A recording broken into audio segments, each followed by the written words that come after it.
Sen Al Franken shouldn't have to resign over the accusations leveled against him, Jacques writes. Photo, Andrew Harnick/AP.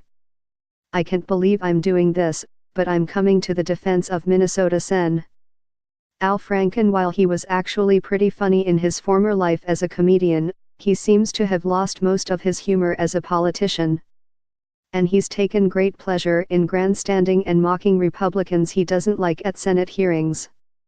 But Franken, who announced Thursday he is resigning, shouldn't have been forced out of his job over the sexual misconduct accusations that have been leveled against him in recent weeks. At least not like this.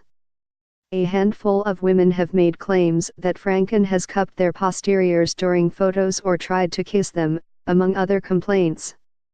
Most of these allegations are just that there is no proof other than what the women have said, except for the pre-Senate photo of him with his hands on California radio host Leanne Tweeden while she was asleep. And on Thursday Franken said several of the incidents never happened, and others did not happen the way his accusers claim. The most serious charges, involving Tweeden, occurred years before Franken was elected. Franken has profusely apologized for offending the women, even as he's challenged their accounts. In his Senate floor speech, he expressed confidence that the Ethics Committee would have cleared him once the facts were aired. He should have been given that opportunity. But there is no due process for sexual harassment complaints. The accused is automatically guilty.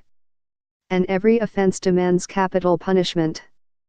The Me Too uproar, the Silence Breakers were recently named as Person of the Year by Time, has rooted out some disgusting behavior, and some powerful men have deservedly lost their jobs and their reputations. Men like Harvey Weinstein, who abused their positions of influence to harass and assault women, should be called out. The same goes for men like U.S.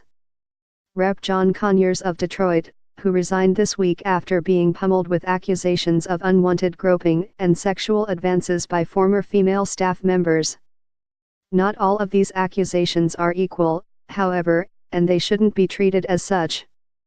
Yet that's what some prominent women are saying, including New York Sen. Kirsten Gillibrand, who started the call among senators for Franken, a fellow Democrat, to step down. While it's true that Franken's, behavior is not the same as the criminal conduct alleged against Roy Moore, or Harvey Weinstein, or President Trump, it is still unquestionably wrong, and should not be tolerated by those of us who are privileged to work in public service, Gillibrand wrote in a Facebook post. We should not have to be explaining the gradations between sexual assault, harassment, and unwelcome groping.